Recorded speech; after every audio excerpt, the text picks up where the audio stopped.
Gerard পিকের করা সেই ঐতিহাসিক ভুলের কথা মনে আছে নিশ্চয়ই। এই ইন্টার মিলানের বিপক্ষেই ২০২২ সালে জেরার্ড পিকের করা ডিফেন্সে এক হাস্যকর ভুলের কারণে বার্সাকে চরম মাশুল দিতে হয়েছিল। গতরাতে রোনাল্ডো আরাউহো সাবস্টিটিউট হিসেবে নেমে যে ভুলগুলো করে বার্সার জেতা ম্যাচ হারিয়ে দিলেন, তাতে সেই পিকের কথা মনে পড়ে গেল আবার। বার্সেলোনার সমর্থকরা সামাজিক মাধ্যম জুড়ে রোনাল্ডো আরাউহোকে সমালোচনার বুলেটে একেবারে ছিন্ন ভিন্ন করে দিয়েছে। চ্যাম্পিয়ন্স লিগে ইন্টারের করা শেষ দুটি গোলের জন্য তাকেই দায়ী করেছে।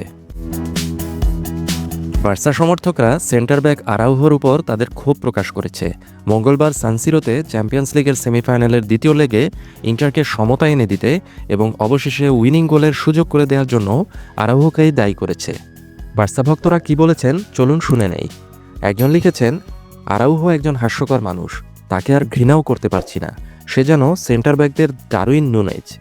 আরেকজন টুইট করেছেন, আমি আশা করি তোমরা এখনই আন্দ্রেস ক্রিস্টেনসেনের প্রশংসা করা শুরু করবে। যদি হান্সি ফ্লিক তাকে রোনাল্ডো আরাউহোর পরিবর্তে সাবিন করত, তাহলে আমরা এখন ফাইনালে যাওয়ার উদযাপন করতাম।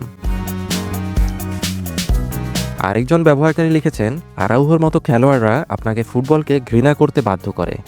আমার ভেতরে যে রাগ এখন জ্বলছে তা আমার স্বাস্থ্যের জন্য ভালো নয়। রিয়াল মাদ্রিদের সমর্থক স্পষ্টতই বার্সার বাদ পড়ায় আনন্দিত হয়েছিল। তিনি লিখেছেন, রিয়াল মাদ্রিদের উচিত আগামী রবিবার আরাউহোর প্রতি তার সমস্ত অবদানের জন্য তাকে গার্ড অব অনার দেওয়া। বার্সা ভক্ত আরেকজন লিখেছেন, আরাউহো ছাড়া প্রতিটি খেলোয়াড়ের জন্য আমরা গর্বিত। তিনি আরও যোগ করেছেন, এটি পরাজয়ের বিষয় নয়, এটি আমরা কিভাবে হেরেছি তা নিয়ে। আরাউহো ছাড়া প্রতিটি খেলোয়াড় মাথা উঁচু করে দাঁড়াতে পারে, আমি তাকে কখনোই ক্ষমা করব না। Lamine Yamal, Raphinha, Pedri, Gerard Martin, Eric Garcia তারা সবাই জয়ের জন্য লড়েছিলেন, কিন্তু পিছনে থাকা বিশ্বাসঘাতক আরাউহো আমাদের সব কিছুর মূল্য দিয়েছে। খেলার পরে আরএসি ওয়ানের সাথে সাক্ষাৎকারে আরাউহো ইন্টারের সাথে তৃতীয় এবং চতুর্থ গোলের জন্য দায় স্বীকার করে নেন। স্বীকার করেন যে তার আরও ভালো করা উচিত ছিল।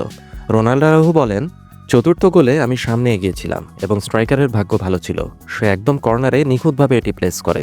তিনি ব্যাখ্যা করেন, তৃতীয় গোলের ক্ষেত্রে আমি স্পষ্টতই 1-on-1-এ খুব ভালো এবং আমার আরও ভালো হওয়া উচিত ছিল। রোনাল্ডো আরাউহো আরও বলেন, কিন্তু শেষ পর্যন্ত এটি ফুটবল, যদি আপনি ভালোভাবে কভার করেন তাহলে আপনি বলগুলিকে দূরে রাখতে পারবেন, কিন্তু এটি ফুটবল, আপনাকে আপনার মাথা উঁচু করে এগিয়ে যেতে হবে। পরপর 2 সিজনে আরাউহোর ভুলের কারণে বার্সার চোখ ভেজানো বিদায়ে ভক্তরা রোনাল্ডো আরাউহোকে